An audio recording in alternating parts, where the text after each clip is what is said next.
Hello, my name is James Faraci, and I will be presenting on transmissible spongiform encephalopathies.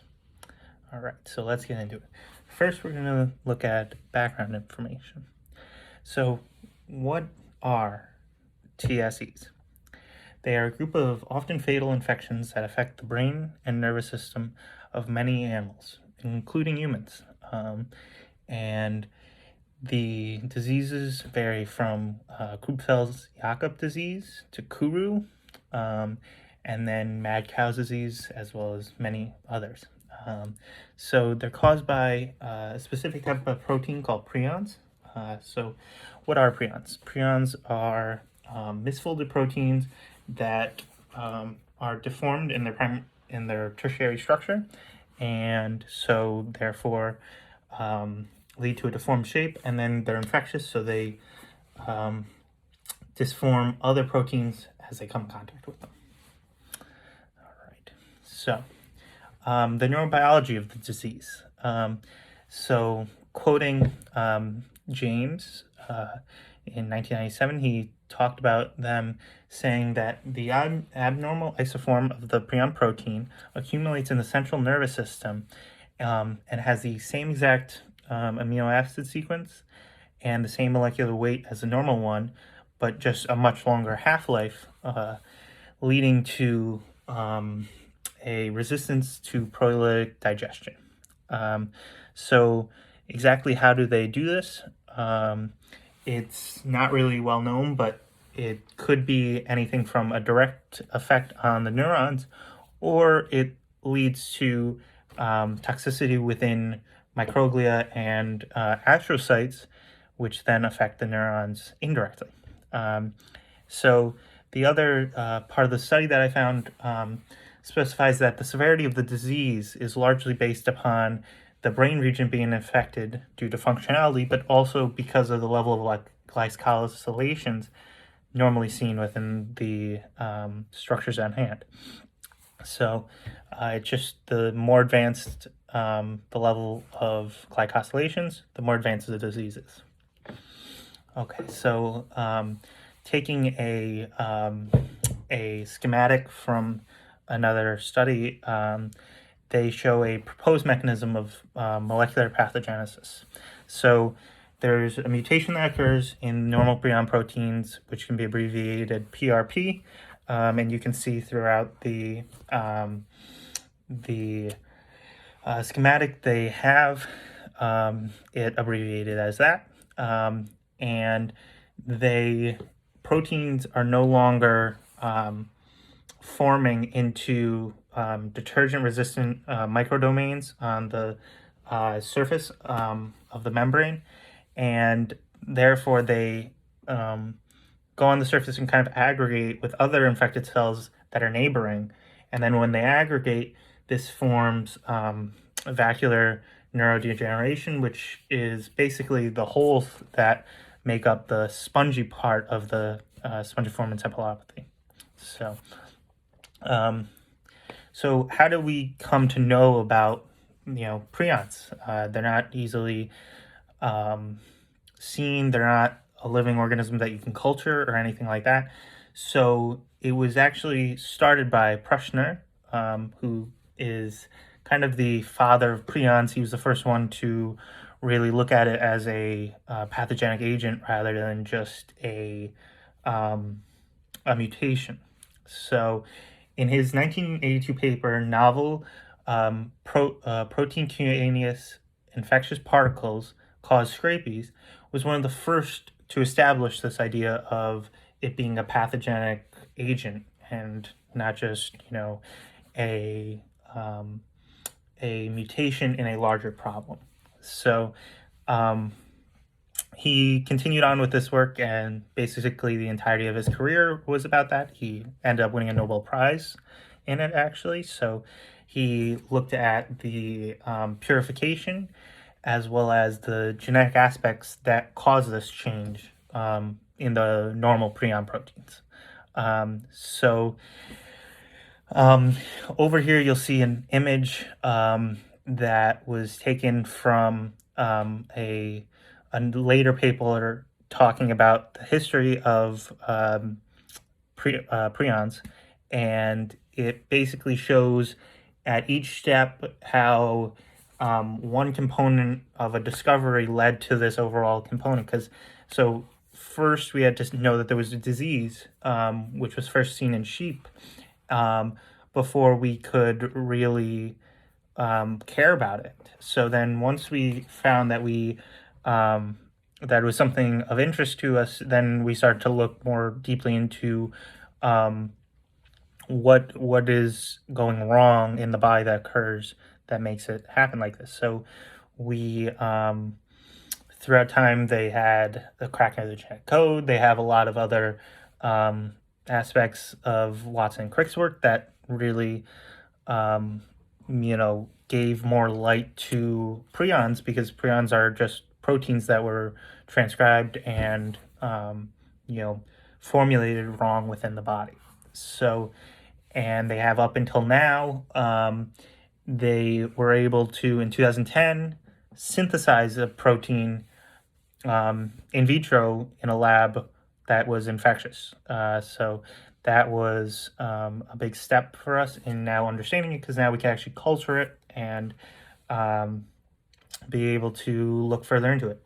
So lastly, today, the prion protein paradigm that has now brought in other infectious proteins have grown to include other larger and well-known diseases like Alzheimer's, Parkinson's, and Huntington's, which then give us a little bit more of help with the problem you'll see later in the presentation about funding for prions. So looking at Prussian's study a little bit more in depth, so he wanted to know what happened that caused this, the TSEs. And so he hypothesized, along with other works prior, that there was some sort of novel viral particle that caused this disease. He was looking at especially CJD, Creutzfeldt-Jakob's disease. But after incubating, he assayed the sensitivity to proteases, which demonstrated that there was a protein required for the disease able to infect other organisms and other proteins. So after he was able to distinguish the novel properties through many different testing and bioassays, he was able to establish that this scabies agent, which is a sheep TSE, he's able to distinguish it from viruses, plasmids, and viroids, which are proteins that the viruses secrete. And he was able to propose the new term prion, which has now become the wheelhouse for all of us. And he was able to do this to denote the small protein-caneous infectious particles which are resistant to modification of nucleic acids. So the next thing, we'll watch a little video on the different types that there is. The three most common: Jakob, Kuru, and mad cow's disease, which the first two affect humans and the last one affects cows. So then next, we are going to look at the symptomology and changes in behavior. So the important thing to remember is that this is a very, very fatal set of diseases, and usually death happens over the course of a few months or maybe even a few years if you're lucky. But it generally has all these behavioral changes, personality changes, psychiatric problems such as increased likelihood of depression, and then more physical symptoms like lack of coordination, dementia, confusion, and then also memory problems. Later stages, as the vacuoles become more prominent within the brain tissue, you start to see severe mental impairment, loss of speech and or movement.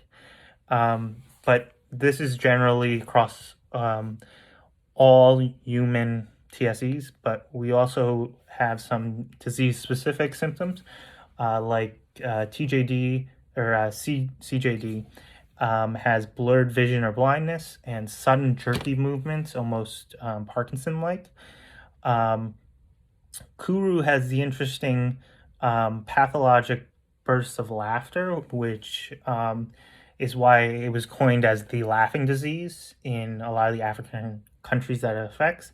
And then it also had limb pain, which was very interesting because most of the other things are centered around symptoms of the brain, and arm and leg pain are a little bit more spinal in nature. So last, I'm not even going to try to pronounce this, but the GSS syndrome has abnormal eye movements and deafness associated with it. So while there's a lot of commonalities between them, they are distinct diseases, and that's why they have all different names and such.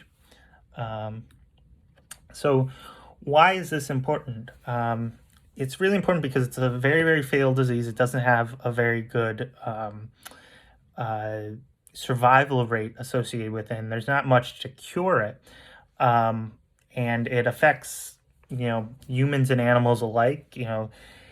It's theorized that a lot of the rise in mad cow's disease was actually due to a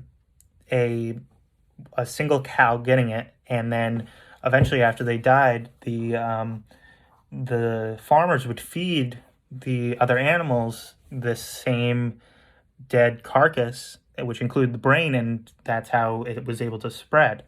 So just to list off a couple of the animals that it affects cattle, deer, elk, sheep and goats, cats, and then generally mammals with hooves. So it's highly infectious. Like I said before, there's no known cure.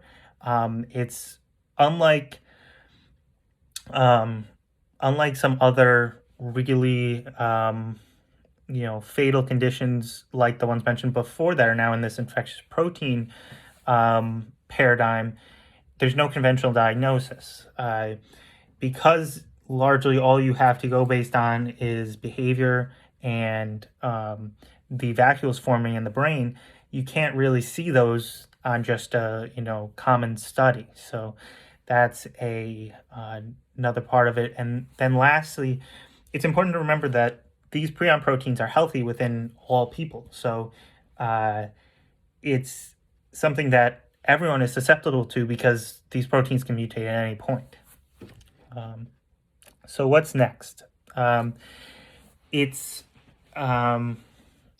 important to remember that there are some limitations. Like I said, there's the proteins aren't easily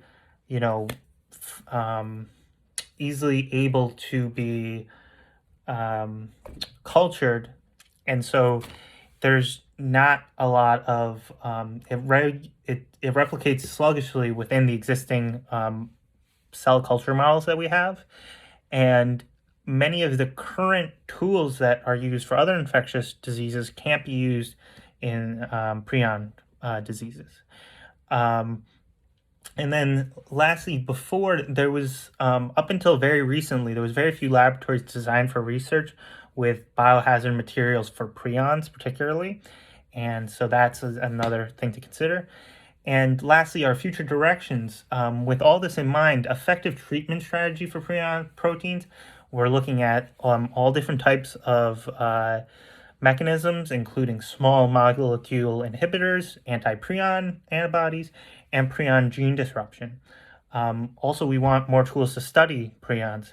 And lastly, we want to understand the process and the pathogenesis of prions to better be able to do all these other prior mentioned directions. And lastly, here are all the references, and I thank you for listening.